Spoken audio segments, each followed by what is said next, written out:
ထားအောင်မှုံးမွေးလေးနဲ့ပေါ့နော် Hi အားလုံးပဲမင်္ဂလာပါဒီနေ့ကဦးရဲ့နားရက်ပါနားရက်ဆိုတော့ဒီတိုင်းနေမယ်ဆိုတော့တခုခုချက်စားပါမယ်ကဲဒါဆိုလို့ရှင်တော့ Let's go ရေခဲတက်တဲ့အရင်ဆုံးသွားရှာကြပါမယ်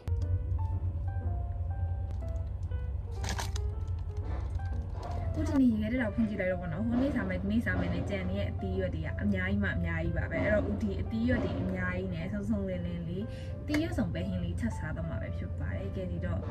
တပွဲတဲ့နဲ့လည်းအပီးပေါ့နော်ဒီနေ့ကဘယ်လိုပဲဖြစ်ဦးကအေးရထားနောက်ကျနေရဆိုတော့ဒီအသားဟင်းတစ်မျိုးဟင်းတစ်မျိုးအသီးရွက်တစ်မျိုးမချက်နိုင်ဘူးသိကြရပေါ့နော်ဒါပေမဲ့လည်းအစုံမပိုင်လည်းမစားနိုင်ဘူးဆိုတော့တပွဲတဲ့နဲ့အပီး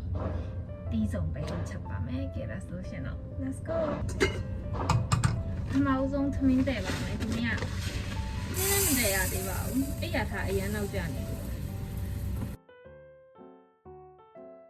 ဒီနေ့ကဦးအချိန်သိမ့်မရှိဘူးဆိုတော့ဒီအိုးနှအိုးနဲ့ပဲမြန်မြန်လေးလုပ်လိုက်ပါမယ်ပြီးတော့ဒီအိုးအသေးလေးထဲမှာရေချိုစိန်ထားတဲ့ပဲလေးထည့်ပြလိုက်ပါမယ်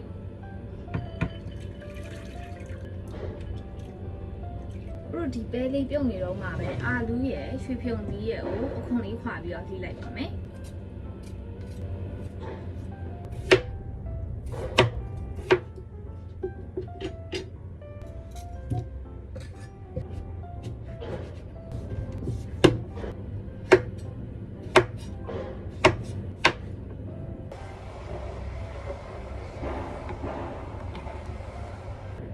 ဒီဘက်မှာပေါ့နော်အာလူးရဲ့ရွှေဖြုံသီးရဲ့ပဲရဲ့ကိုပြုတ်ထားတော့မှာပဲဒီဘက်မှာစီတက်ဖို့အတွက်တက်တူတက်သွန်နေတဲ့ဂျင်းလေးတွေကိုတေချာလေးထိချုပ်ပြီးတော့ blender နဲ့ကြိတ်လိုက်ပါမယ်ကဲဒါဆိုဥရောဒါလေးတွေကိုဆက်လေးနဲ့လည်းကြိတ်လိုက်ပါမယ်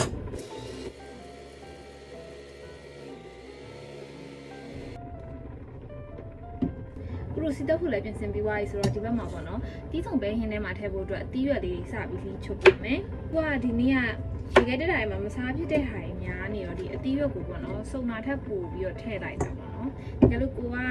မကြိုက်တာတို့မစုံတာတို့ဆိုလည်းမထည့်လို့ရပါတယ်။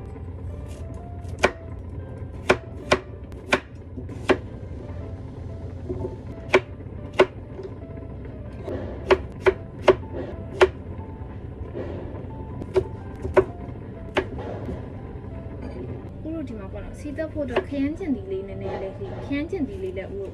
နှလုံးလောက်ပြီးလိုက်ပါမယ်ဦးခရမ်းကျင်ဒီလေးလည်းနှလုံးပြီးတော့ပါပြီထားတာ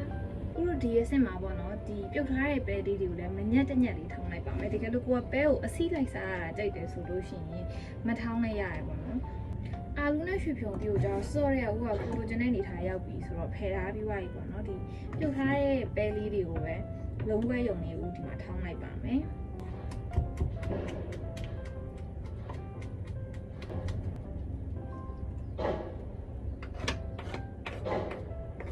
ဒီလုံးဝဲရုံထောင်းထားတဲ့ပဲလေးတွေကိုဦးပေါ့ဖယ်ထားလိုက်ပါမယ်ခွက်လေးတစ်ခွက်နဲ့ဦးလို့ရှိရင်ပဲပြုတ်ထားတဲ့ဒီအရည်ထဲမှာပဲပေါ့နော်ဦးဘဲဦးကိုထည့်လိုက်ပါမယ်ဘဲဦးကိုဒီအာလူတို့ပဲတို့နဲ့ဦးတစ်ခါရောမပြုတ်ပါဘူးနောက်ဆုံးအစစ်မှာသူ့ဟာသူတည်တံ့ပြုတ်ပါတယ်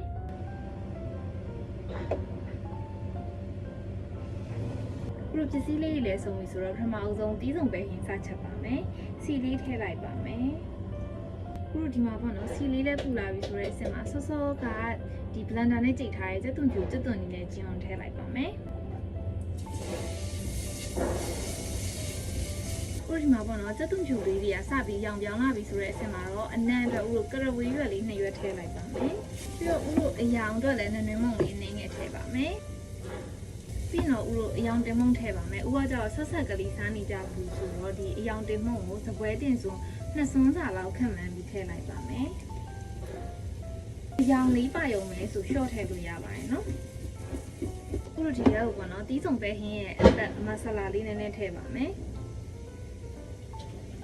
ဦးတို့ဒီမှာပေါ့နော်မဆလာလေးလည်းအုပ်ပြီးသွားဆိုတော့အနံ့လေးရတယ်လှိုင်ပြီးတက်လာပြီဆိုတော့ဒီရဲ့စင်မှာဦးတို့အရသာအတွက်လီလီကြတာရတာဟင်းခတ်မုံစထည့်ပါမယ်ဒီအသားနှက်ရင်လည်းတစ်ခါရဲနှက်လိုက်အောင်ပဲသူ့မှာစားတို့ pepper တို့တစ်ခါရဲပပြီးသားဆိုတော့ပေါ့နော်ဦးကျန်တဲ့စားတို့မရွတ်ကောင်းတို့ short ထည့်ရုံပဲပေါ့နော်သူတစ်ခုနဲ့အောင်နှက်လို့ရတယ်ဆိုတဲ့အနေထားမှာရှိပါတယ်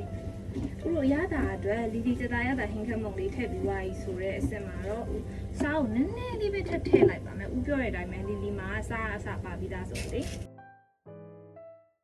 ကဲဥတို့ဒီအစစ်မှာဒီသွားခရမ်းချင်ဒီပေါ့နော်ခရမ်းချင်ဒီလေးကိုထည့်လှိမ့်လိုက်ပါမယ်ခရမ်းချင်ဒီဆိုအဲ့လိုနည်းနည်းကြည်ကြည်လေးဆိုင်တယ်ပေါ့နော်ဒီထည့်တာပြီးတော့လို့ရှိရင်ခရမ်းချင်ဒီနဲ့အတူတူဒီဆော့ဆော့ကလုံးပွဲုံထောင်းထားတဲ့ကလပ်ဘဲလေးပါထည့်လိုက်ပါမယ်ဟိုကလပ်ဘဲနဲ့ပဲစီတက်ကြတာများပါတယ်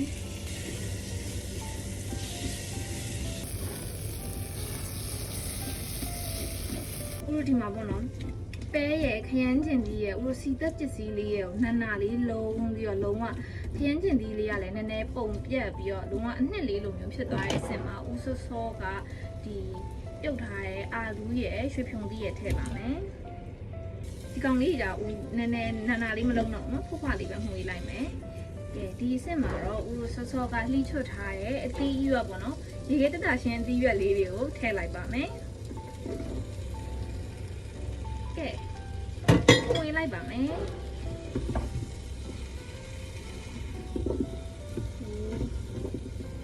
ညာကြီးမှညာကြီးပါပဲကွယ်ဥတို့ဒီမှာတိချာလုံးပြရတဲ့အဆင့်မှာဆိုလို့ရှိရင်တော့ဒီထဲကိုဥတို့ရေလေးထည့်လိုက်ပါမယ်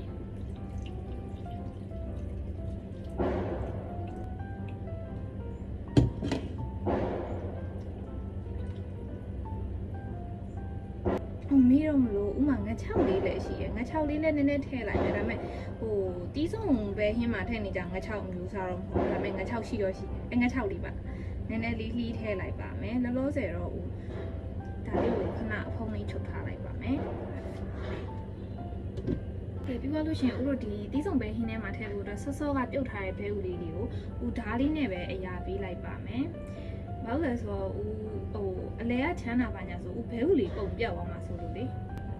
ကဲဒါဆိုလေးဘက်လေးလန်ဓာရလေးပေးပြီးသွားပါပြီဒီကောင်လေးပွက်ဆူလာရင်ဒါလေးထည့်ပါမယ်ပြောတဲ့ငါ6ကလေးတော့ရှာလိုက်ပါမယ်ကဲဥတို့ဒီထဲကိုပေါ့နော်ဒီအသေးချာစီးရတဲ့ငါ6လေးကိုလိုချင်တဲ့အပိုင်းနေထားလေးတွေညှက်ထည့်လိုက်ပါမယ်ကဲငါ6လေးလဲထည့်ပြီးသွားပြီဆိုတော့အင်္ဂါလေးတော့တော်တော်စုံသွားပြီပေါ့နော်ဒီထဲကိုဥတို့ဒီဘဲဥဒီဓာရပေးထားလေးပါထည့်လိုက်ပါမယ်ဒါဆိုရင်တော့ရပါပြီဥတို့ရဲ့ဒီဘဲဥဒီစုံမြင်ကတော့ဥပြေဦးရှံပဲပေါ့နော်ပွားဆိုရင်ရပါပြီဥကပဲသီးတွေခရမ်းသီးတွေအရင်မူပြရမကြိုက်လို့ပါ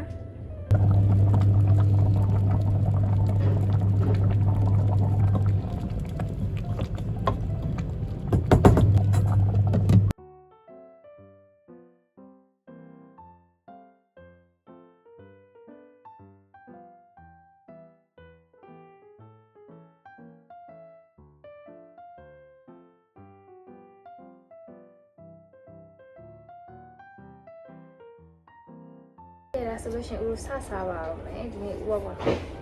ပဲကလာဟင်းရယ်ဒီဘက်ကပဲကလာဟင်းနဲ့တက်အောင်လို့ဒီမြုပ်သီးကိုကျွတ်တွန်နေလေးစီလေးနဲ့မြုပ်သီးစားတောင်းလေးလုပ်ထားပါတယ်စားပါမယ်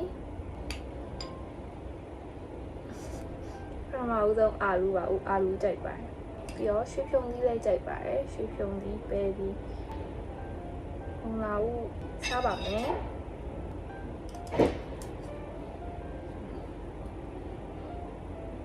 မနီတူကြော်လေးပါထည့်လိုက်လို့ရှင်လုံးဝကိုတလေးအလှစားဖြစ်သွားပြီပေါ့နော်တီးတုံပဲဟင်းရတယ်အတီးရွက်အများကြီးပါတာအောင်မလို့မျိုးဟင်းရှေ့ရှော့လေးနဲ့ဆိုဦးဆိုတလုံးပြီးလို့ဝင်သွားမှမသိဒီတီးတုံပဲဟင်းနဲ့စားလို့ရှိရင်အမြဲတမ်းတစ်ပတ်ကန်ခဏလေးနဲ့ကုန်းသွား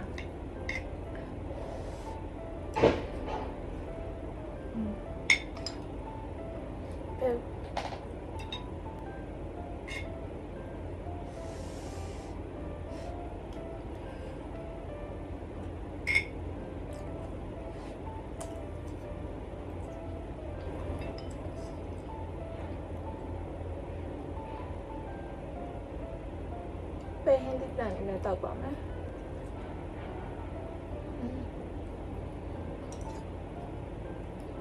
ဟိုခရမ်းနေလေးပါထည့်ပြီးစီတက်ထားဆိုတော့လေလုံးဝဒီစုံပဲဟင်းကိုမှ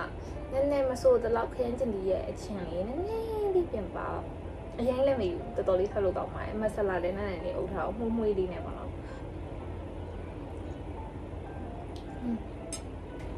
ဒီစုံပဲဟင်းချက်လို့ရှိရင်တကယ်အပြင်မှာပဲဆက်တော့အိမ်မှာပဲဆိုတော့ကုန်တာအရင်ညံ့ရှော့နဲ့ဝင်သွားသမီးတစ်ပတ်ကကုန်သွားပါပြီ အားလုံးပဲတက်တာပါနောက်ဗီဒီယိုမှာပြန်တွေ့ပါမယ် bye